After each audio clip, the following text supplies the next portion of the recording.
नमस्कार, मैं पशुपति शर्मा।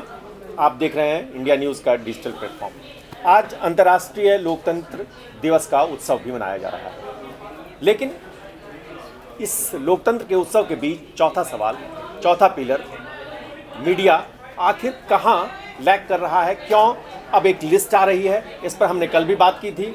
सचिन जी हमारे सीनियर एंकर, वो हमारे साथ जुड़े और उन्होंने एक वीडियो बनाया, कुछ सवाल उठाए। उसके बाद जो कमेंट्स आपने देखे, क्या कहेंगे? हमने तो सिर्फ पशुपति जी एक सिनेरियो रखा था। कल 14 लोगों की, जो कि हमारे बीच में से ही हैं, एक लिस्ट आई। आपने वो 14 लोगों के नाम बताए, उसमें अदिति, अमन, सुधीर चौधरी, तमाम वो लोग थे। तो उसमें हमने ये बताया कि हम भी डिबेट करते हैं, हम भी जो है, हमारे पास भी कांग्रेस, बीजेपी, तमाम लोग होते हैं, एक पक्ष लेते हैं, तो क्या अगला नंबर हमारा होगा? इस तरीके से अगर आप मार्किंग करके किसी को बैन कर रहे हैं, तो हमने कल वो जो वीडियो बनाया था डिजिटल, उसमें ये सवाल उठाया था कि अगर आप ऐसे सेक्शन ऑफ मीडिया को बायस करके कह दे रहे हैं कि ये गोदी मीडिया है या हम इसके शो में नहीं जाएंगे, तो क्या अगला नंबर हमारा होगा? तो उसके कमेंट में अब अगर आप नीचे देखिएगा, कहाँ मुझे लिखा गया है कि गोदी मीडिया, तेरी औकात ही क्या है, तेरे तक कहाँ पहुँचा जाएगा, इंडिया जो गठबंधन है वो तो तुझे जानता भी नहीं है, मतलब इस तरीके के सवाल। और अगर अब देखिए, ये तो एक प्रयोग रहा, अगर मैं दूसरी तरफ ये कह देता कि हाँ, मुझे लगता है कि इंडिया गठबंधन ने ये प्रयोग ठीक किया, एज ए एंकर मुझे भी लगता है कि उन एंकर्स की जो आइडियोलॉजी है वो कई बार दूसरी तरफ ज़्यादा चली जाती है, वो सवाल नहीं पूछता है सत्ता पक्ष से, तब ये जो कमेंट आप देखते, तब मुझे मान लिया जाता कि मैं इंडिया गठबंधन के साथ, तब हो सकता है मुझे उस लिस्ट पे जगह मिल जाती। मैं एक बार आपकी चर्चा को आगे बढ़ाऊंगा। और आज जो दर्शक हमारे साथ जुड़े हैं डिजिटल प्लेटफॉर्म पे, उनको एक बार फिर से मैं बता देता हूँ वो 14 नाम कौन से हैं। उनमें 14 नाम जो हैं, उसमें अदिति त्यागी, अमन चोपड़ा, अमीश देवगन, आनंद नरसिम्हन, अर्नब गोस्वामी, अशोक श्रीवास्तव, चित्रा त्रिपाठी, गौरव सावंत, नविका कुमार, प्राची पराशर, रूबिका लियाकत, शिव अरोर, सुधीर चौधरी, सुशांत सिन्हा। इसमें अदिति त्यागी ने एक आप नए जो अपना सोशल मीडिया प्लेटफॉर्म है वहाँ पर उन्होंने लिखा कि हम भी देखेंगे। ये वही नज़्म है जिस पर कई सारा विवाद चलता रहा है, लाजिम है कि हम भी देखेंगे। तो ये जो देखेंगे वाला जो चैलेंज है मीडिया के सामने, वो कितना बड़ा है? अब बात ये ना, वो ये कह रहे हैं हम भी देखेंगे। सुधीर चौधरी ने ये लिखा कि ऐसा है कि ये क्योंकि हम चरण चुंबक नहीं बने, ये कांग्रेस की प्रवक्ता है सुप्रिया श्रीनेत, वो कहती है चरण चुंबक, क्योंकि हम चरण चुंबक नहीं बने इसलिए हमारे साथ ऐसा सलूक किया गया है। वहीं थोड़ी देर में दूसरी तरफ के भी आपके और मेरे जैसे डिजिटल के ही कुछ ऐसे पत्रकार हैं, हम तो रिटायर नहीं हैं, कुछ ऐसे रिटायर पत्रकार हैं जो वीडियो बनाते हैं और बाकायदा वहाँ पर पवन खेड़ा और तमाम लोगों को लेकर के आते हैं और उनसे पूछते हैं कि बाकायदा आपने बैन क्यों किया, और वो तर्कसंगत जवाब देते हैं कि देखिए ये तो पहले जेल गए थे इसलिए बैन किया, ये तो फलाना है इसलिए बैन किया, ये तो इनके ऊपर है। लेकिन मेरा सवाल बेसिक एक और है, जो आपने लिस्ट देखी ना, एक बार ज़रा लिस्ट खोली, ज़रा मुझे एक बात बताइए। अभी अपनी लिस्ट को ये अपने आप को लोकतंत्र बचाने की बात कहते हैं, मैं कह रहा हूँ ठीक है, ये लिस्ट है ना, ये लोकतंत्र बचाने की लिस्ट है ना, मतलब इन लोगों को बाहर किया गया है, जो गठबंधन है वो लोकतंत्र बचा रहा है, और ये लोग जो है वो नफरत की दुकान सजाते हैं 5 बजे, और जो इंडिया और इंडिया वाले जो हैं वो नफरत की दुकान के ग्राहक बन करके नहीं जाएंगे इन लोगों की दुकान में। अब मुझे एक बात बताइए, एंकर जो है क्या चैनल से बड़ा होता है? नंबर 1। दूसरी बात ये देखिए, सबसे पहले चित्रा त्रिपाठी आती 5 बजे उसी चैनल में, वो उसी चैनल में आएगी भैया, इंडिया टुडे चैनल में, टीवी टुडे नेटवर्क में। उस चैनल की आइडियोलॉजी, उस चैनल में जाहिर सी बात है, मैंने भी काम किया है, अरुण पुरी हैं, तमाम लोग हैं, उस चैनल की आइडियोलॉजी रही है, द ग्रेट चैनल रहा है। इंडिया टुडे मैगजीन हम पढ़ते रहे हैं, ऐसे तो है नहीं, ठीक है। और वो नहीं, उस चैनल में इंडिया बैन रहेगा, उस चैनल में रहेगी चित्रा त्रिपाठी की इमेज की ये जो सामने वाली एंकर है ये बायस्ड है, ये गोदी मीडिया, ठीक है जी, कार्यक्रम खत्म हो जाएगा। उसके बाद आएंगी क्या कहते हैं, अंजना ओम कश्यप। हाँ। उनमें इंडिया वाला जो है, का नाम नहीं है इसमें ना, तभी तो उसके बाद आएंगी अंजना जी, उसमें इंडिया वाला जो है वो अपीयर हो जाएगा। अंजना जी सेकुलर मीडिया है, उसमें वो निष्पक्ष है, उसमें तमाम लोग बैठे, तो एक ही नेटवर्क में बैठ के 5 बजे का जो एंकर है गोदी मीडिया है, 6 बजे का एंकर है जो वो निष्पक्ष मीडिया है, ये किस तरीके की जो है नज़ीर पेश करने की कोशिश की जा रही है? ये किस तरह की नज़ीर पेश करने की कोशिश की जा रही है? और ये जो एक बहुत बड़ा सवाल भी एक उठ रहा है कि क्या मीडिया को लेकर फैसला, जजमेंट कौन सुनाएगा? वो मीडिया की संस्थाएं सुनाएंगी, मीडिया प्रेस परिषद सुनाएगा, या इंडियन ब्रॉडकास्टर्स एसोसिएशन जो है वो सुनाएगा, या पॉलिटिकल पार्टीज सुनाएंगी। ऐसे ऐसे ही खाप पंचायतें सुना सकती हैं फैसला। ऐसे ही अगर आप कोई खबर इस तरह की करते हैं, नूह में आपने बहुत बेबाक पत्रकारिता की, तो वहाँ के लोग आपको एक तरह का जजमेंट देने लगे। तो ये जो सवाल रिजेक्शन, पॉलिटिक्स ऑफ रिजेक्शन, इसको आप कैसे देख रहे हैं? बात मेरे को यहाँ जहाँ तक समझ में आ रहा है, ये बेसिकली ऐसा है कि कहीं ना कहीं दो ब्रिज है। पहले ये होता था कि एक एंकर है और या एक संपादक है, वो आप बीच में खड़े हैं, वो ब्रिज बनने की कोशिश कर रहे हैं। अब यहाँ पर ये है कि कल का ये लिस्ट आना या उससे पहले का भी आप लगाइए, ये चल रहा था किसान आंदोलन के वक्त से भी।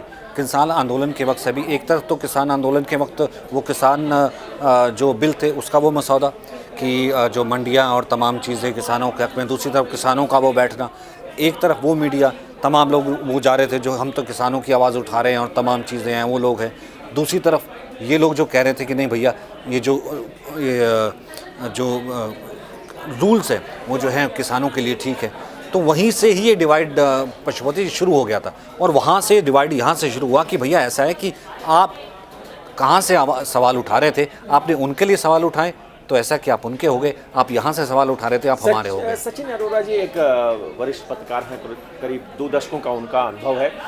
मैं उनसे एक बात समझना चाहूँगा कि वो उनकी जर्नी में कितने चैनल आए, कैसे कैसे उन्होंने यात्राएं की, उससे आपको समझ में आएगा कि एक पत्रकार कैसे संस्थान बदलता है, उसके हिसाब से नई चीज़ें सीखता है, उनकी जो अपनी नीतियां हैं उनके हिसाब से काम करता है।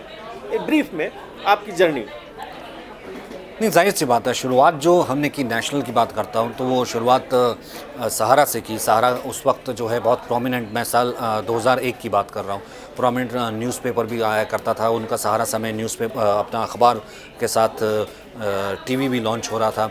उस वक्त जो है अलग तरीके की वाजपेयी साहब की गवर्नमेंट थी। हम तो उस वक्त इंटर्नशिप के तरीके से जो काम कर रहे थे, तो वहाँ प्रभाष जोशी, अरूप घोष, शिरीन थी, वो थी, और साथ में प्रभात डबराल रीजनल में थे। प्रभाष जोशी जो है वो कंसल्टेंट थे, और साथ ही साथ जो विनोद दुआ थे वो भी कंसल्टेंट थे। लेकिन अरूप घोष थे, वो जो है वो कर रहे थे असिस्ट जो इस पूरे उसको नेटवर्क को। उसके बाद जो है हमारा जो जाना हुआ वो थोड़े वक्त के ही थी। IBN 7 लॉन्च हो रहा था, उसमें गए। लेकिन उसके बाद IBN में लगभग 2003 के करीब जो है जाना हुआ। लेकिन वहीं से ही जो है तुरंत आज तक से कॉल आया, क्योंकि युवा थे, काम कर रहे थे, वहाँ से आया कि सुबह के लिए एक चेहरा चाहिए। तो आज तक गए। आज तक में काफ़ी कुछ करने का मौका मिला, वहाँ से ही देखने का मौका मिला कि कैसे पत्रकारिता की जाती है, कैसे निष्पक्ष रहा जाता है। वहाँ कितने साल रहे आप? आज तक लगभग मैं 7 साल के करीब। यानी कि करीब इस जर्नी में आपने 10 साल का सफ़र तय कर लिया। इस 10 साल में क्या कभी कोई लिस्ट आई? कभी कोई लिस्ट नहीं आई, कभी कुछ कहा नहीं गया, कभी कुछ कान में किसी संपादक ने नहीं कहा कि इससे सवाल मत पूछो, इससे ये ना पूछो। मैं तो बहुत जूनियर हुआ करता था, मैं तो अपनी जर्नी 4-5 साल पुरानी ही थी। तो मुझे जो भी बुलेटिन आज तक में मिलते थे, आज तक में उस वक्त पुण्य प्रसून वाजपेयी, दीपक चौरसिया और आशुतोष, ये तमाम लोग जो हैं, श्वेता, ये सब लोग जो है प्राइम टाइम पढ़ा करते थे। लेकिन मुझे कभी किसी ने कहा ऐसा सवाल नहीं पूछना, वैसा सवाल नहीं पूछना। 2011 से बाद की जर्नी बताइए।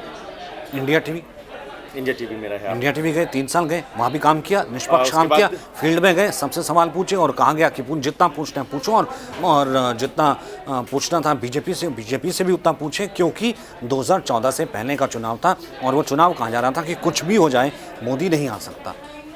इसके बाद आप वहाँ से पहुँचे जी न्यूज़।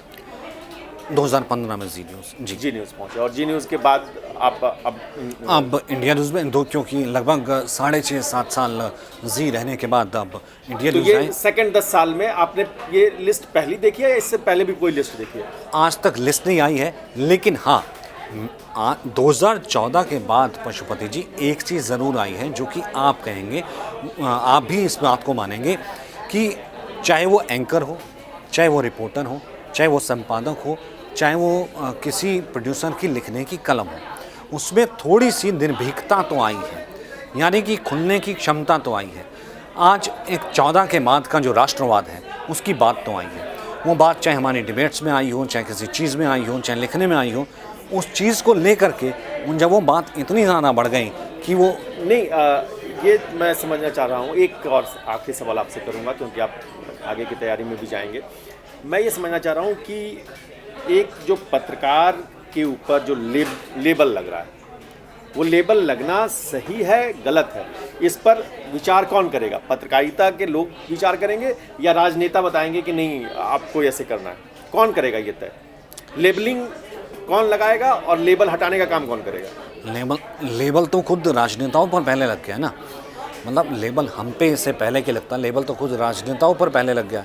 जिस तरीके के वो कह रहे हैं कि घमंडिया इंडिया या फिर सनातन के खिलाफ या फिर G20 होता है उससे पहले जो है पेरिस में स्टेटमेंट आना, तो लेबल तो इनके पहले इनके ऊपर भी लग गया कि किस तरीके का है।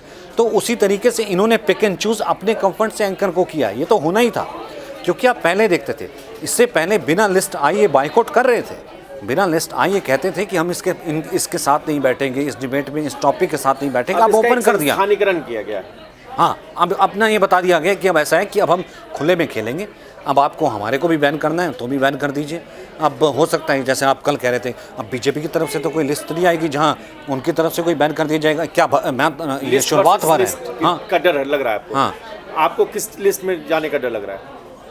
अभी तक कमेंट बहुत आए हैं आपके ऊपर। हाँ, उसमें कहा कि आपको डर लग रहा है कि आप किसी लिस्ट में ना चले जाएं। खैर अभी तो किसी लिस्ट में नहीं हूँ खैर, और मुझे नहीं लगता लिस्ट में आना चाहते हैं या नहीं आना चाहते? नहीं, अब नॉन लिस्ट ही ठीक है, नॉन लिस्टेड। तो अब ये जो बहस है ये चलती रहेगी और आप देखते रहिए इंडिया न्यूज़ का डिजिटल प्लेटफॉर्म।